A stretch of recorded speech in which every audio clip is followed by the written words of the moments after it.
Mga katanungan. Nananatili ang mga katanungan sa aking kaisipan. Bakit nga ba? Bakit nga ba nakakasalamuha natin ang ibang nilalang sa mundong ating ginagalawan? Bago ko simulan ang kwento, ay dalangin ko sa Panginoon na sana bigyan nawa tayo ng proteksyon, lakas, at yakapin ang mga taong nagdurusa. In nomine Jesu Christi. Amen.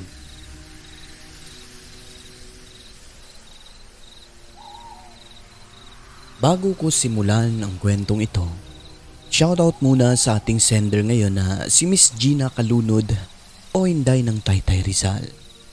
Maraming salamat po. Magandang araw o gabi sa lahat ng nakikinig at walang sawang sumusubaybay sa channel na ito. Lalong-lalo na sa iyo, Sir Alex. Sana lahat po tayo ay nasa mabuting kalagayan. Ang Panginoong Diyos ang gabay nating lahat. May mga nababasa akong komento tungkol sa dati kong kwentong may pamagat na Aswang sa Uma. May mga nagtatanong kung may karugtong pa ba ang partikular na kwentong yon. Ang sagot ko naman po ay wala na.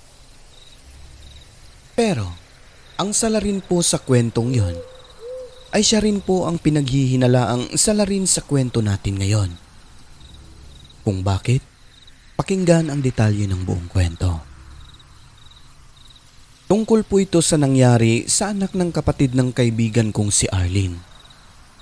Magkasunod lamang sila ng kapatid niyang ito at 1 taon lamang po ang pagitan ng edad nila. Tawagin natin siya sa pangalan niyang Listino o Tino. Nang dahil sa kaibigan ko nga yung kapatid niya ay magkakilala rin po kami ni Tino. Pero bago tayo lumundag sa pinakapuso ng kwento natin ngayon, ibabahagi ko muna sa inyo ang kasaysayan ni Tino. Sa edad na 18 anyos noon, nagkaroon ng kasintahan si Listino. Naging kinakasama niya si Narsing at parang sa pelikula ang sweetness ng pagmamahala nila. Na makikita mong talaga ang saya ng pag-iibigan ng dalawa. Minsan, ang tunay na pag-ibig ay yung hindi mo alam kung paano mo siya nagustuhan pero minahal mo siya sa hindi maipaliwanag na dahilan. Namuo ang maraming katanungan sa mga tao noon, lalo na sa mga tsismosa naming kapitbahay, tungkol sa pagmamahala ng dalawa. Paano ba naman kasi? Si Narsing ay kaidaran lang ng nanay ni Listino. 40 anyos na siya noon samantalang si Tino ay 18 anyos pa lamang. Si Narsing ay isang byuda, maputi at tulad nating mga tao ay maganda po siya. Okay lang naman po yun na medyo may katandaan na basta ang importante ay wala siyang asawa at nagmamahalan sila. Sabi nga nila, ang pag-ibig ay bulag. Ang pag-ibig ay wala sa edad. At kung talagang mahal mo ang isang tao ay tatanggapin mo siya ng buong buo. Pero, bakit nga ba maraming intriga ang malatiliseryeng pag-iibigan ng dalawa? Ganito po kasi yon. Ayon sa kwento ng kaibigan kong si Arlene, ewan ko lang kung maniniwala kayo. Noong minsang nalasing daw itong si Narsing, ipinagyayabang daw nito na bata pa ang naging kinakasama niya sa buhay na yun nga, ang nakakatandang kapatid ng kaibigan kong si Arlene. At ang pinaka nakakadiring sinabi nito, kasintabi pala muna sa mga kumakain dyan. Sinabi kasi ni Narsing na ginayuma niya raw at pinainom di umano si Tino nang inumin na may halong regla niya.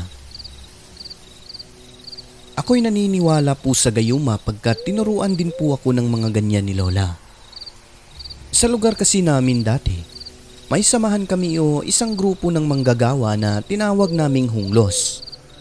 Binubuo ng maraming pamilya para magtulong-tulong sa mga trabahong pagsasaka at kung ano-ano pa. Lahat po ng miyembro nito ay dapat tutulong. Wala pong bayad yon. At kapag sa miyembrong sakahan na magtatrabaho, Kinakailangan lang pong pakainin ang mga magtatrabaho. Ganon din po kapag kanilang sakahan na naman. Tutulong naman kaming mga miyembro sa kanila at ganon papakainin din po nila kami. Pero kapag ibang tao naman po, yung mga hindi kasali sa nasabing samahan, kapag magpapatrabaho sila ay kinakailangan po nilang magbayad. Meron din po kaming treasurer na siyang hahawak sa perang binayad. Hahatiin yon kung kailan gustong hatiin. Nung sumali si Verino ay halos nasa 30 ang lahat ng mga miyembro noon. Kapag sa amin na ang trabaho, sa almusal kadalasan kong ipapaulam sa kanila ay yung munggo na hinaluan ng tuyong dilis. Minsan, pansit na may sardinas at sa tanghali naman ay nagkakatay na ako niya ng mga halos 6 na pirasong manok. Pinipili ko lamang po yung mga hindi nangingitlog. Hindi naman po sa nagyayabang ako dito pero noon po kasi, ang alaga naming manok ay umaabot po ng halos 300 o mahigit pa ang bilang. Hindi nakakulong at pag-alagala lang ang mga yon. Si Tino at Narsing ay mga miyembro din sa grupo ng manggagawa. Sa oras ng trabaho, etong si biyudang Narsing ay may lagi po itong daladalang inumin tulad ng tuba at yung sinangag na bigas na pinaitim para gawing kape. Kung hindi ako nagkakamali ay sarasarap po ang tawag namin dyan. Alam po yan ng mga taga-probinsya. At yun na nga po. Isang araw noon, ayon pa sa kwento ng kaibigan kong si Arlene, nalasing daw itong si Narcisa at pinagyayabang sa mga kasamahan na bata pa raw ang kinakasama niya at yun nga. Kaya niya raw napaamo itong si Tino ay dahil sa ginayuman niya nga ito. Pagkatapos nun, habang namamahinga galing sa trabaho, pinatakan daw niya ng kaunting dugo galing sa regla niya ang inuming inalok niya kay Tino. Sa isip ko pa nga no na napakababoy naman ang ginawa. Dugyot kasi yung dugo niya, pinatak sa inumin tapos pinainom sa batang lalaki. Nagulat na lang daw isang araw sina Arlene noon lalo na ang mga magulang nito. Dahil si Tino ay ayaw nang umuwi at doon na ito natutulog sa bahay ni Narsing. Hanggang dumating na ang panahon na nagsama na talaga silang tuluyan. Pati ako noon, kapag naririnig kong sinasambit ni Narsing ng mama ang mama nila Arlene, ay talagang nananayo po ang mga balahibo ko sa katawan. Alam ko naman po na paggalang iyon. Tayong mga Pilipino ay sadyang likhang magagalang na tao. Pero ba naman sir, kasing edad lang po sila ng mama ni Tino at kung titignan mo yung mga itsura nila ay mas matanda pa itong si Narsing sa itsura ng nanay ni Tino. Dagdagan pa yung ginawa niya sa kapatid ni Arlene, di ba? Ganun pa man. Dahil sa pag-iibigan daw kuno nila, hinayaan na lamang sila ng mga magulang ni Arlene hanggang sa nagbunga ang pagmamahala ng dalawa. Nagkaanak sila ng isang malusog at bibong batang babae. Tulad sa nanay, maputi rin po ang naging anak nila at pinangalanan po nila itong Pangga. Okay lang naman po ang pagsasama ng dalawa hanggang sa nag-3 taon na ang edad ng bata. Doon na nagsimula na para bang unti-unti ring nawawala ang pagmamahal ni Listino kay Narsing. Para bagang kumupas ang pagtingin niya rito. Dati-rati, parang halos hindi mo sila mapaghiwalay kasi kahit sa daan, ay hawak kamay talaga ang dalawa habang naglalakad. Pero yun, pagka3 taon ng bata ay bigla na lang nagbago ang lahat. Lagi nang pumupunta sa baylihan si Tino, na minsan pa nga kaming nagkakasama at natuto na rin po siyang uminom ng alak noon. Isang pagkakataon pa sa baylihan noon, sinundo ni Narsing si Tino karga-karga ang anak nilang si Pangga. Kami naman na mahilig mga sar, sinabi ko kay Tino na, "Uy Tino, giapas na kasi imong mama, lula, iyaan og asawa pag yun o. At ay latiguhan yun ka karon." O sa Tagalog, "Uy Tino, sinusundo ka na ng mama, lola, iyahin at asawa mo pa o. Patay ka, malatigo ka niyan ngayon." Sabay nguso sa kinaroroonan ni Narsing habang nagtatawanan Dahil tandang-tanda ko pa ang itsura nito na halos hindi madrawing sa galit. Para siyang nagpupuyo sa selos noon. Habang si Listino naman, tandang-tanda ko rin ang sinagot niya sa kinakasama. Sabi niya, "Uli lang dito sa imong payag kay adto ko ila papa matulog sa tabok suba. Ako papud ning ihatod si Arlene ngadto maong uli na lang." O sa wikang Tagalog, "Uwi ka na lang dun sa payag mo. Pinapapa ako matulog sa tawid suba. Ihahatid ko rin si Arlene dun kaya uwi ka na lang." At yun na nga, umuwi na lamang ng walang imik si Narsing.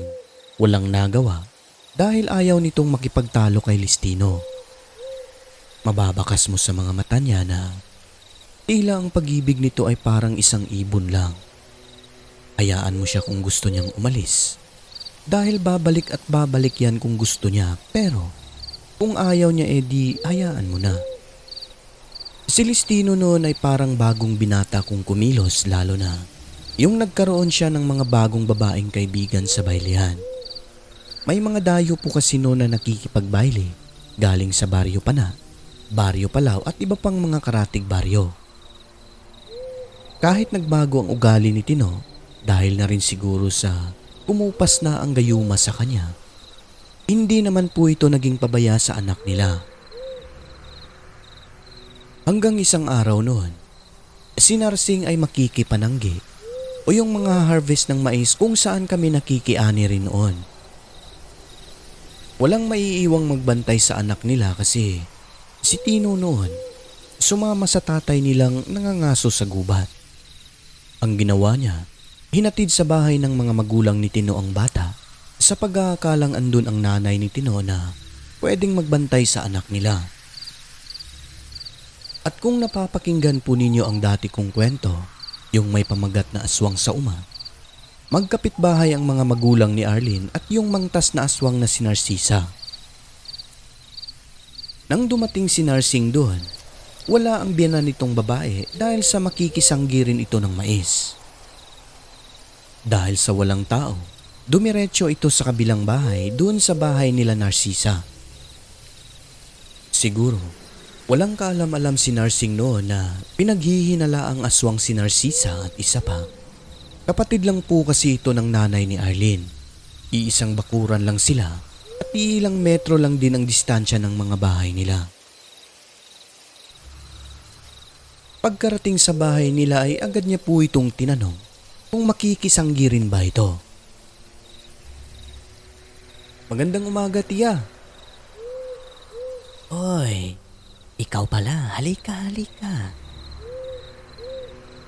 Tiya, makikisanggi ka rin ba? Iiwan ko sana itong anak ko sa kanila para makapananggi kaso wala naman palang tao dyan. Nako, hindi iya. Hindi ako pwedeng mananggi. Walang magbabantay sa apo ko. Kung gusto mo, ako na lang ang magbabantay sa anak mo para may kalaro naman yung apo ko. Lalaki at halos kaidaran lang din sa anak ni Narsing ang tinutukoy nitong apo niya. Ganun na nga po ang nangyari. Iniwan muna ni Narsing ang anak para makapagsanggi ito sa maisan. Sa tapat lang mismo ng bahay namin kung saan kami manananggi noon. Kasama ko sa aming pamilya ang aking mga magulang at dalawa kong kapatid. Bago kasi mangani noon, tatanungin ka muna ng may-ari kung ilang palas o linya ng mais ang kaya mo. Siyempre ako, 6 na linya ang kinuha ko kasi andyan naman yung mga kapatid kong lalaki. Sila ang maghahakot ng maaani naming mga mais. Lahat ay halos nakikiani noon dahil 5 piso pa ang kilo ng mais dati na talaga namang malaki-laki pa sa mga panahong yon. At yun na nga, pagsapit ng tanghali noon, habang abala ang lahat sa pag-aani sa gitna ng kamaisan, pasigaw na sinabi ni Narsing sa biyenan niyang babae, "Ma, wadto sa ako sa tabok suba. Ako sa atong susihon ang bata og nakakaon na ba? Udto na manggod." "Ma, punta muna ako sa tawid suba. Titignan ko lang kung nakakain na ba yung anak ko. Tanghali na kasi. Tumatakbo na siya noon papunta sa bahay nila Narcisa para makabalik agad at makapagpatuloy sa anihan. Wala pang isang oras noon, naririnig namin ang pagsisigaw ng isang babae mula sa malayo. Tabang akong anak, nawala. Tabangi ko ninyo, nawala si Pangga. O ibig sabihin ay, tulong, ang anak ko nawawala. Tulungan niyo ako, nawawala si Pangga. Noong nagsisigaw siya mula sa malayo, parang nabobosesa namin ito na parang si Narsing. Pagkasabing Pangga, doon namin nakumpirma na siya nga ang sumisigaw na nawawala ang anak niya. Pagkarinig namin noon, nagsilabasan kaming lahat mula sa gitna ng kamaisan. Pagkakita sa kanya, doon na kami nagtatanong kung nasaan ba at kung anong nangyari sa anak niya na kung bakit ito nagsisigaw. Sinabi niya sa amin, pagkarating raw niya sa bahay kung saan iniwan ang anak nito, sinabi raw sa kanya ni Narcisa na bigla na lang nawala ang anak nitong si Palangga. Na ayon pa raw dito ay nariyan lang naman daw yun kaninang naglalaro sa labas, sa gilid ng suba kasama ang apo niya at naliligo rin daw ang mga ito. Nagulat na lang daw siya dahil tanging apo na lang niya ang nakitang pumasok sa loob ng bahay nila. Agad naman pong tinulungan ng mga tao si Narsing. Nag-alala sila noon na baka nalunod daw yung bata. Ngunit lumipas na lang ang ilang oras noon. Nakabalik na lang sila ay wala silang natagpuang Pangga. Hanggang sa makauwi na lang sila Tino at ang ama niya ay hindi pa rin natatagpuan yung bata. Nung malaman ng tatay ni Tino na kay Narcisa iniwan ng apong si Pangga, base sa nakasaksing mga oseserang kapitbahay namin doon, sobrang talim daw ng pagkatitig ng ama ni Listino sa mukha ni Narcisa na parang may ibig ipahiwatig ito. Ilang sandali lang, bigla niya raw po itong tinanong at sinabing, Asa na nga po ko, Narcisa? Ibalik mo nga po ko. Ewan ko Manoy, hindi ko nakita. Di ko nabantayan dahil nagluluto ako ng bigas. Tumahimik ka, kilala kita, Sisa. Pag hindi mo sinahuli ang bata, kahit magkapatid kayo ng asawa ko, puputulan kita ng ulo.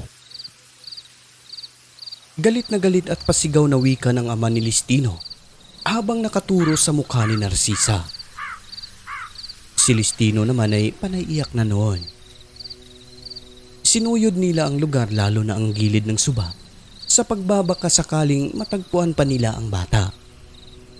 At di nga po sila nagkamali. Ilang oras ang lumipas noon, natagpuan nila ang bata malapit lang sa puno ng bayang.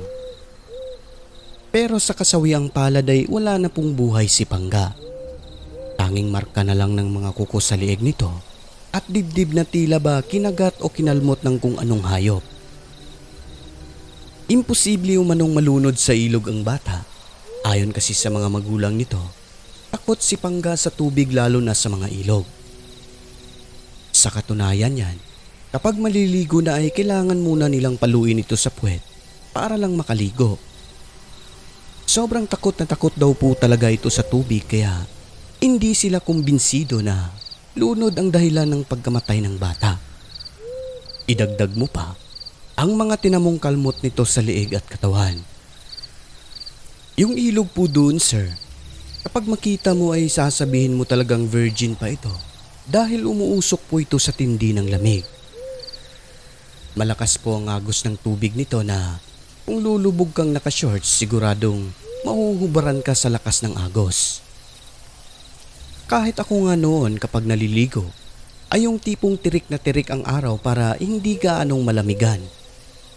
Kapag maglalagay kami ng mga soft drinks doon, hindi aabutin ng kalahating oras ay lalamig na talaga. Sa nangyari sa bata, hindi po sila kumbinsido na nalunod daw ito. Wala po kasing mga bata ang gustong maligo roon dahil sa sobrang lamig po talaga ng tubig. At yun na nga po, noong ibinurol na ang bata ay hindi man lang sumilip si Narcisa. Hindi mo rin ito makitaan na nalungkot sa pagkamatay ng bata, na kung tutuusin ay apo na rin po niya si Pangga. Noong inilibing na ito ay hindi rin po nakilibing si Narcisa. Matapos ang insidenteng iyon, hindi na talaga umuwi si Listino sa bahay ni Narsing. Ano pa ba raw ang uwian niya roon wala na ang anak nila. Nang dahil doon ay tuluyan na po silang nagkahiwalay. Sa sinapit ng bata, kahit na walang magpapatunay, pinagbintangan po nila si Narcisa na siya di umano ang may gawa sa pagkamatay ng bata. Ganon pa man, dahil sa wala namang sapat na ebidensya, wala rin silang nagawa kundi tanggapin na lamang ang masakit na kapalaran ng bata. At kung napapakinggan po ninyo ang kwento kong aswang sa uma, si Narcisa ay isa po siyang aswang na mismong ang kaibigan kong si Arlene na pamangkin niya ang nagbulgar sa totoong pagkatao nito. Kaya dati, nung nagbubuntis pa ako, panay sabi ni Arlene sa akin na mag-ingat at umiwas kay Narcisa. Lumipas ang 2 taon, nakilala ni Tino si Aloha. Napakagandang babae nito na galing sa Maynila at talagang pinakasalan niya po ito.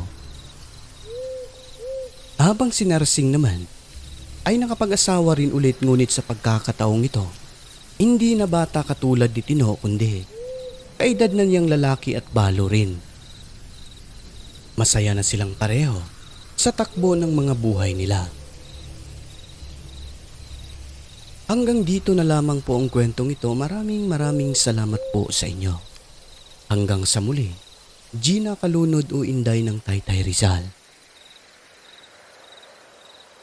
Ang mundong ating ginagalawan ay nababalot ng kaiwagaan na tanging ang Diyos lamang ang siyang may kasagutan.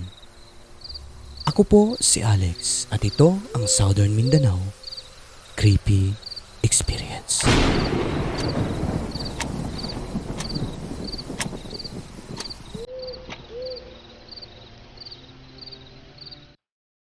At bago po natin tuluyang lisanin ang kwentong ito ay nais ko munang batiin ang lahat ng mga nag-join sa membership ng channel natin.